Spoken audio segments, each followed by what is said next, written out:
Hi, testing sound. This is Steve at Little Treasury Jewelers, Steve Live.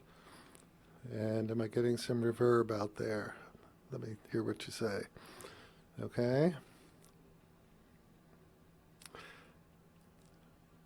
So we got a little something different up on the screen today, a little bait and switch. We're having a fine jewelry show today, and this is, oops, I got to cut some sound here. And this is a piece, a 30 carat diamond bracelet that we have here on sale.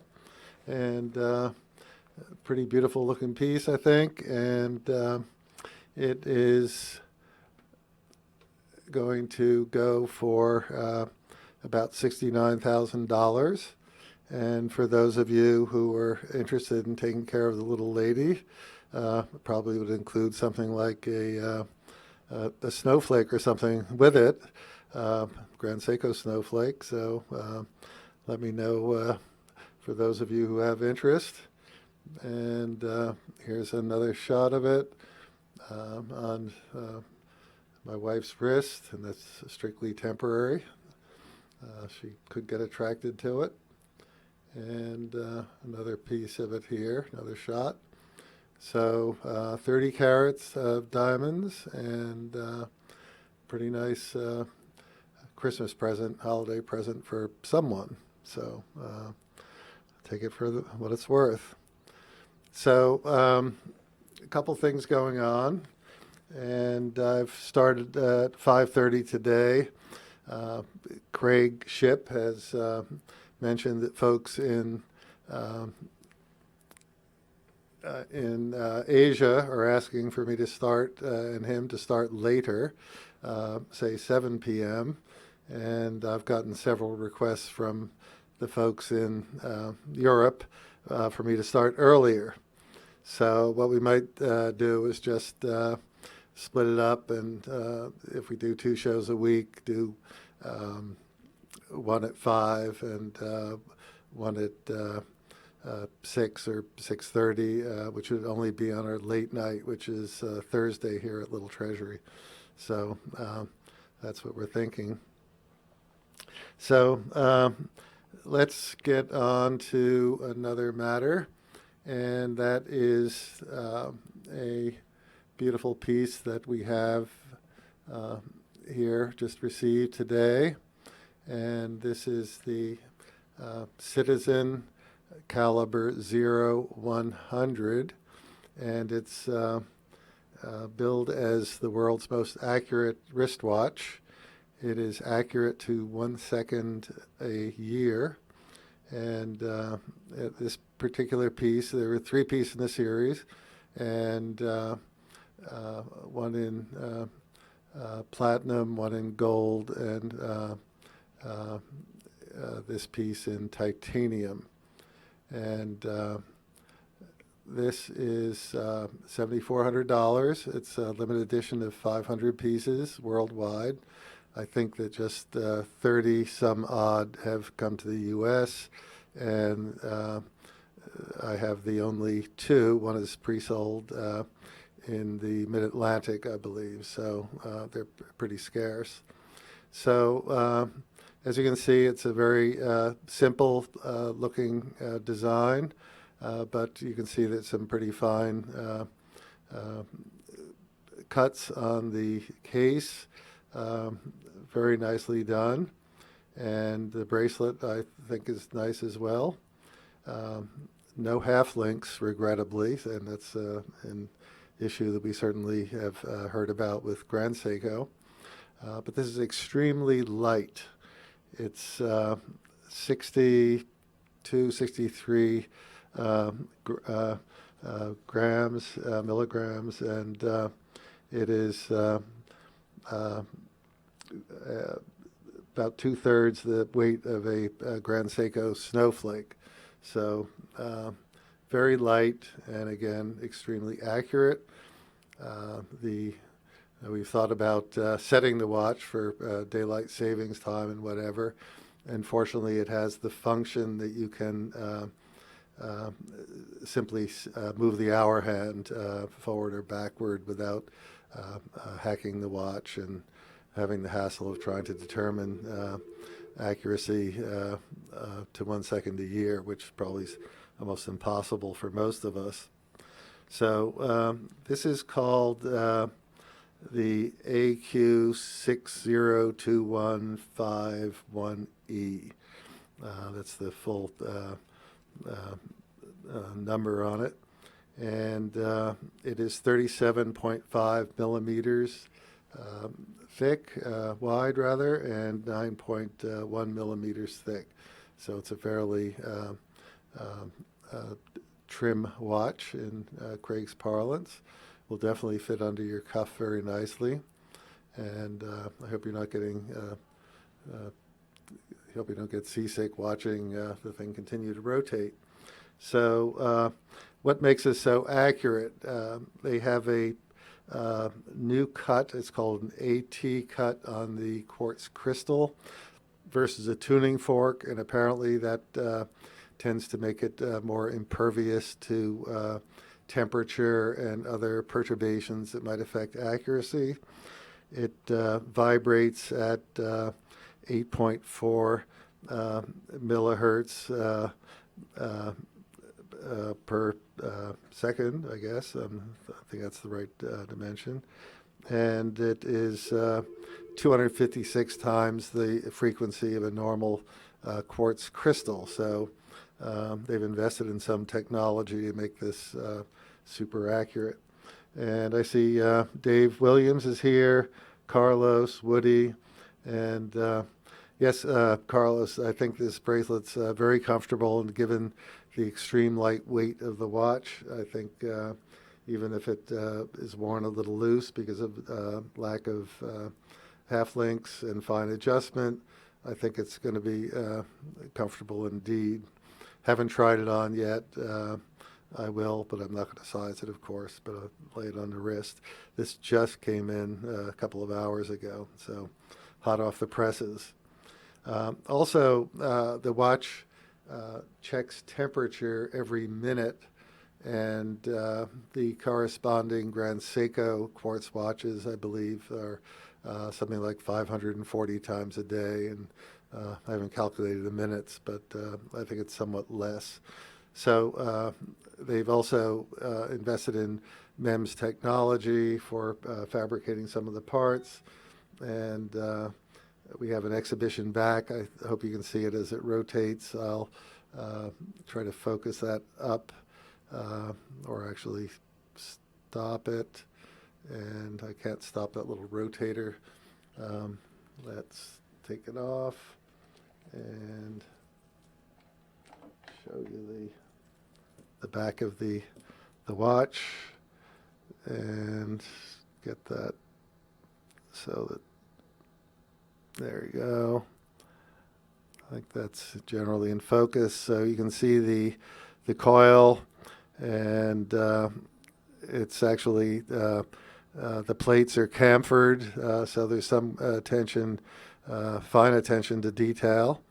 And I guess this and the Grand Seiko open back quartz limited edition, probably the only two exhibition back quartz watches out there. I'm sorry, I'm jiggling this around, but that is, I'll put it down and try to get a better bead on it. There we go.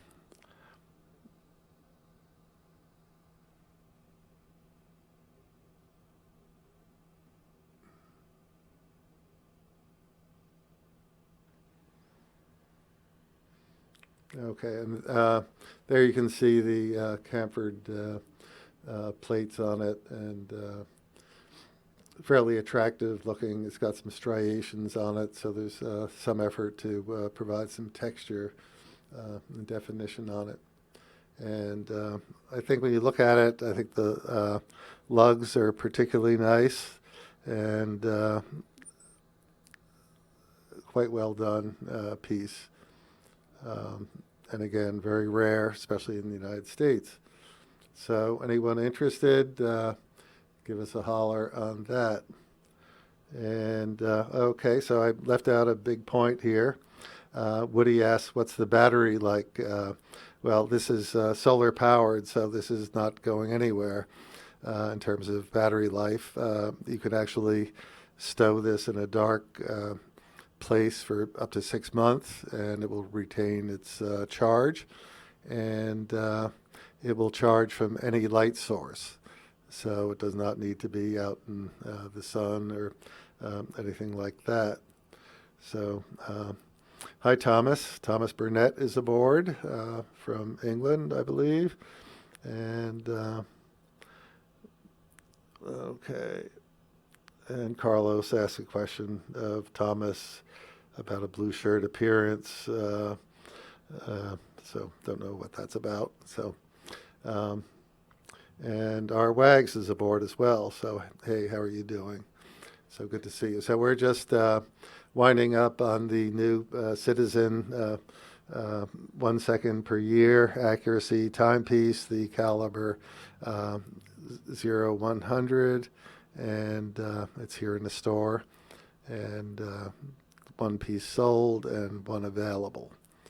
So love to have some comments on what you think about that. So, all righty. So let's move on to some other topics. And we had a pretty good discussion the other day about Zaratsu and what it really means, and we threw out some discussion points. And one thing I need to clarify, I mentioned that in the Mawa plant or headquarters in the U.S. For Grand Seiko, that they had 2 Zaratsu machines, and in fact, they have 2 machines that I don't know if they're Zaratsu or not, and my source that I discussed at Grand Seiko today hasn't seen them either, but they are really designed for light polishing, which I mentioned 2 shows ago, is now available to be included with servicing of Grand Seikos here in the U.S. And that's really designed to get rid of little hairline scratches and not to be a thorough Zaratsu refinishing. So that was a little bit misleading the way I characterized that. So you still need to send your watch to Japan for the full Zaratsu finishing. So, okay, so let's move on and show you a couple of other things here.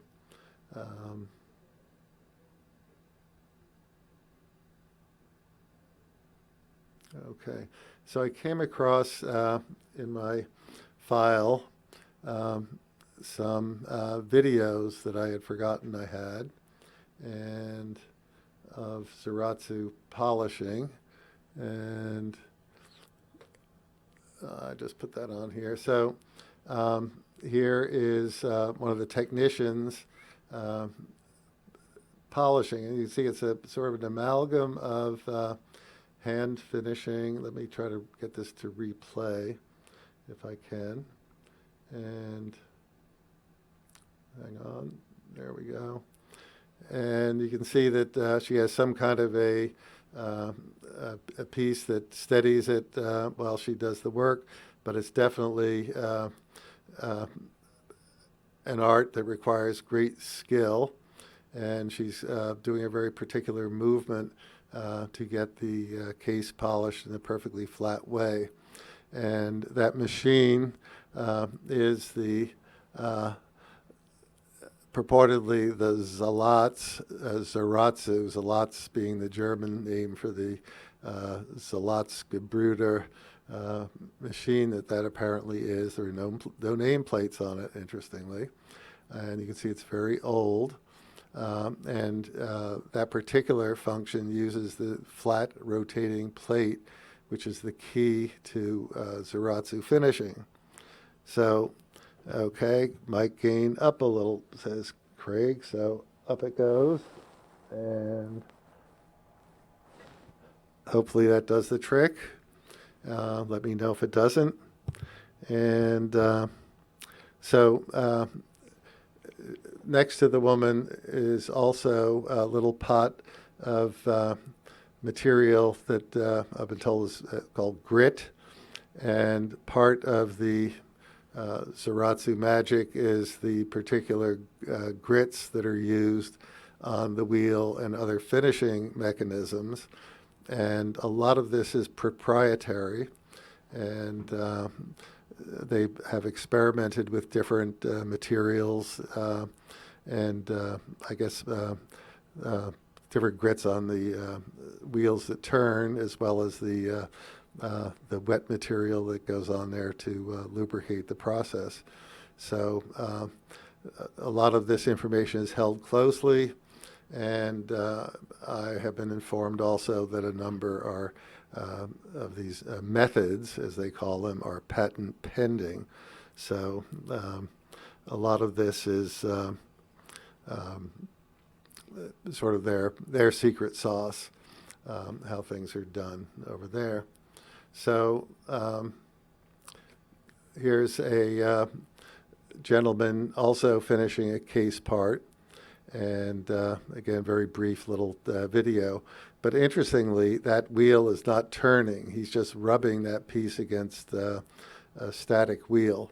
And I guess that's another part of their secret sauce to get their polishes done just perfectly.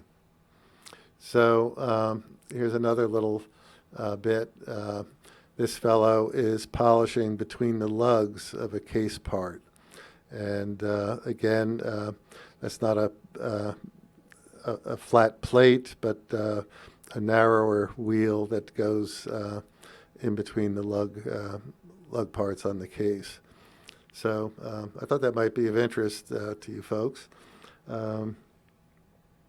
So I want to go back to me.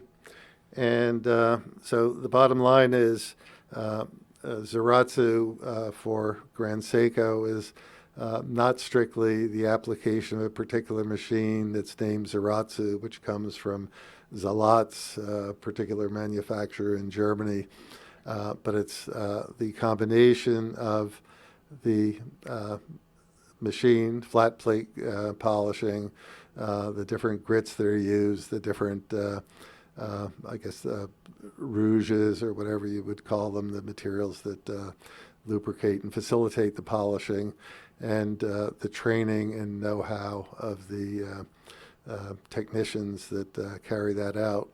So it's not just a straightforward thing, it's the amalgam of those different components.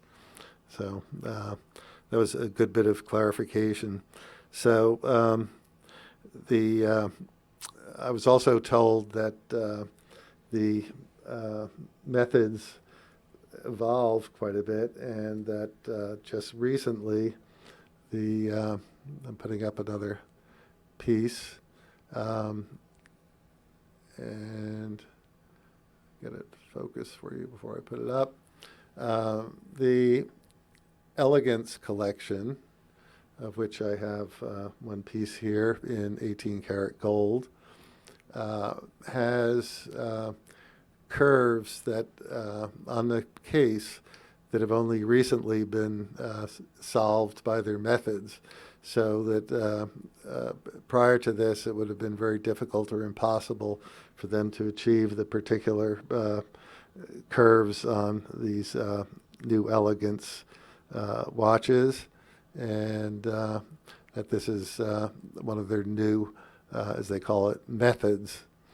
And I was also told that it's particularly difficult to finish the precious metals using the Zaratsu techniques, and that they're much more difficult than working with steel. So that's an interesting bit of information, I think. And while we have this up, take a look at that dial. That's hand painted and quite beautiful. I've shown this before, but you might want to take a look. And I have another piece in that collection that I will bring up. And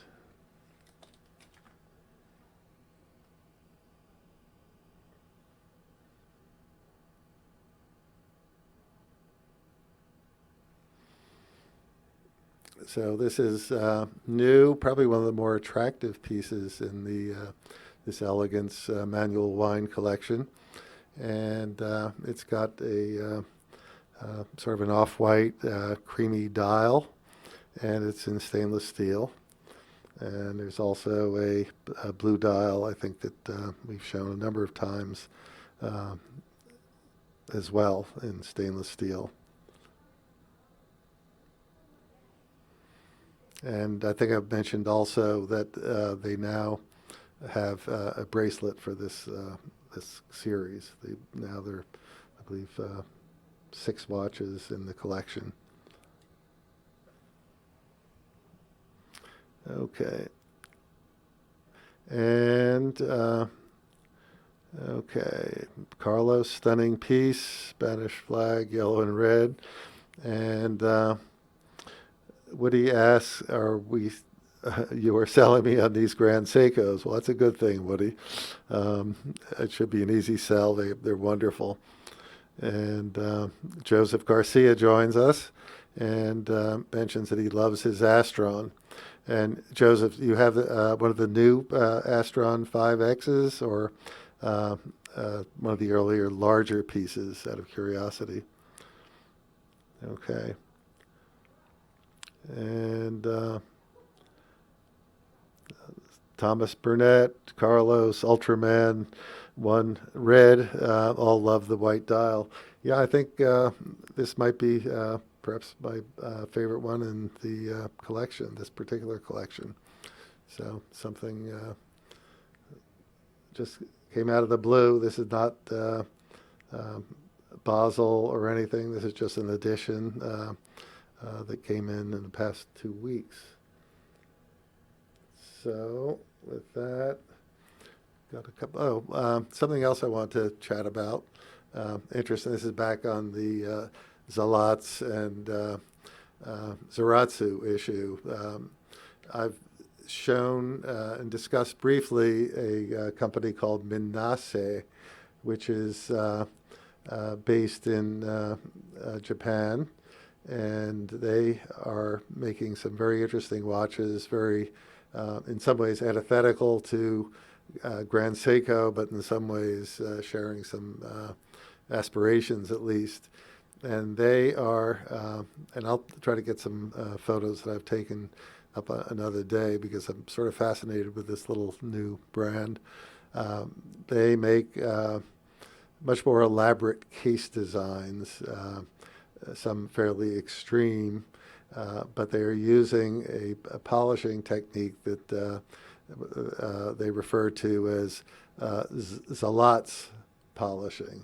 In other words, back to the original German, avoiding Zaratsu, I guess, trying to stay clear of Grand Seiko on that. Very nicely finished. Again, the designs are, I sort of compare them to the front of a Lexus, the ones that look like the manta rays. They're sort of that type of Japanese aesthetic, and but they're pretty interesting, pretty intellectually interesting watches. And apparently the parent company is a screw manufacturer, so they come out of really hard manufacturing and have sort of added this watchmaking capability, but including the same kind of polishing that we've been talking about. So, okay. Thank you for the tie compliment, Craig. And 4 in hand today. No Windsor, double Windsor. So that is sort of the basic discussion. I've got a couple of other little thoughts going on. And let's bring them up. So we have talked about the fact that we have back the SBGH 269, the beautiful, beautiful red dial, and the autumn piece that's been released this fall. And although it's very limited production, we have several pieces back in as of the last day or two. And this is what it's trying to represent. This is outside of our store, and very apropos of having received these watches. And this is by the lake, just a few steps away from our store, and you see the red and the green, and it sort of ties into the rotor on the back of the SBH 269. So a fabulous piece relating to nature again, and we love it, and it's very emblematic of the Grand Seiko aesthetic for sure. So that's that piece. So let's talk prices. And if we go back to this piece, we are talking about $6,300. And if we are talking about the gold piece, we are talking about $29,000. And so big jump. Of course, the white dial does not have the finishing that the red dial model does at all. It doesn't have the hand finishing, and the maki-e treatment on the letters, which we've discussed in the past. So a lot more handwork, plus the gold materials, difficulty of finishing the gold, and so that accounts for that price difference. So, and if we jump back to the Citizen, I don't know if we mentioned that. I think the correct price on it is $7,400. And so there are people out there who would want to have the most accurate watch in the world. And here it is. It's in my hand. It's like a feather. It's unbelievably light. People come in the store all the time and react to the snowflake, and just they can't believe it's so light. And they have to, well, if they have this, they'll find it hard to believe how light this is. And this is what's called super titanium, not just titanium, but super. I don't know what the particular features of super titanium are. It's quite interesting that Citizen, who doesn't specialize in luxury watches, has very little on their website about specifications for this piece. In fact, they don't even have the diameter or the thickness, so it's sparse pickings. We have gotten technical materials separately from them, but in terms of their representation on the website, it is not there. So, okay. And I don't know if I covered the prices that you were interested in. I don't want to quote the SBGH 269. I don't have the exact price in my head, and that was a photograph. I don't have the watch here, so I'll beg off on that. Of course, it's on our website. So I have a couple of other things worth throwing up to you. And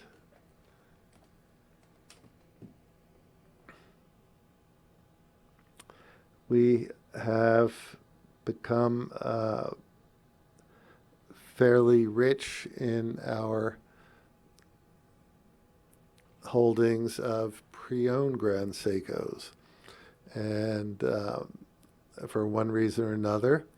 And this is a watch that was owned for one day, and we took it back, and as is our practice, this had one screw removed, and if it has been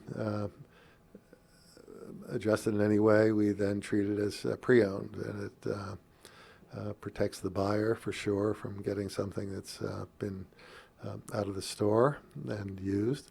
And so we have this SBGE 201, beautiful piece with the sapphire bezel, black dial, red accents here at very good savings. I'm not going to quote the pre-owned prices. We're available by phone, of course, and can let you know right away. But these are really good buys, and they're here. And I'll bring up another piece. So.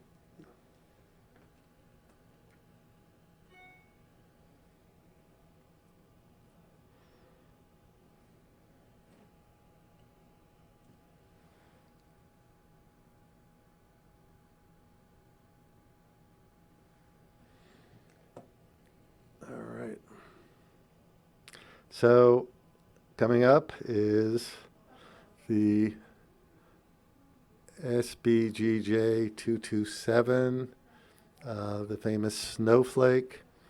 And I believe this is probably the most desired of the more recent limited editions.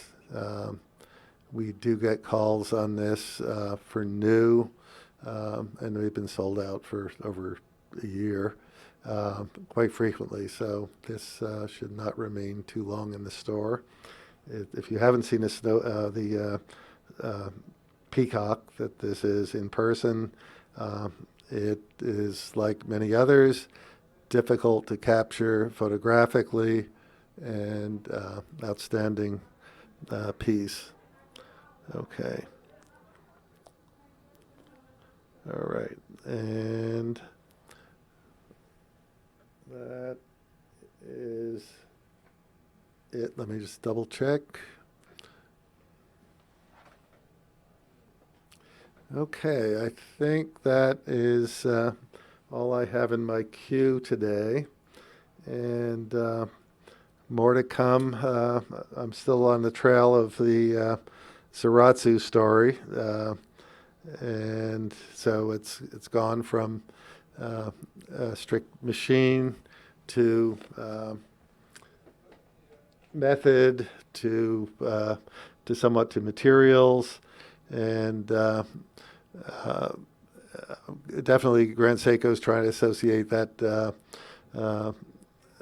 appellation Zaratsu with their business, and it's sort of interesting how Minase's sort of sidled up to them with the Zaratsu. Zalats. I'm confusing my R's and L's, as might happen, and but not quite going as far as saying that they're doing a Zaratsu finishing. And I am still very interested why this hasn't been picked up in, or at least promoted, for the Swiss and German brands, and whatever happened to the Zalats Gebruder firm and their machines, and what is taking their place. So just an interesting little mystery story that is worth fleshing out a little bit. And if people have some of the answers, love to hear them, and we can add them to our shows. So that is pretty much what I have to talk about today. And if anyone has some follow-up comments or questions, let's get them up before we sign off.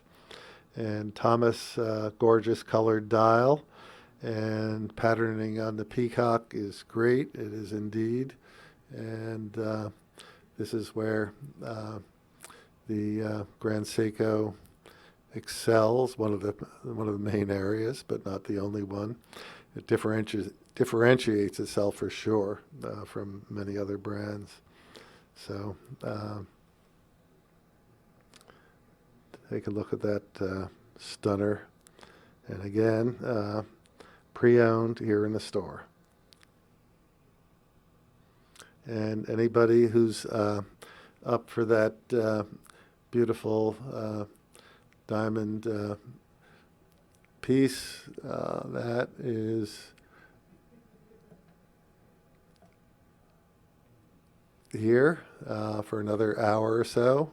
This is a trunk show, so we have a lot of material in just for the show. Goes on till 8 p.m. tonight. Give me a buzz. Probably throw in a snowflake with it. Okay. Okay, what is the precision range for the high beats? And it's definitely within the +5, -4 range, and I think it's probably no different than the other mechanicals. And Joel Kaminsky, I bought a 2008 Rolex GMT Coke, had it in a safe deposit for 7 years, didn't wear it at all. When I took it out to start wearing it, the second hand wasn't working, brought it in to AD, was oil. And I guess it needed oiling. So if it needs selling, Joel, give me a buzz. We'd certainly be interested in talking to you about that. Sounds like a nice piece. And if you need to update to the beautiful Pepsi and you want to leave Coke behind, we have one here just for you. So, okay.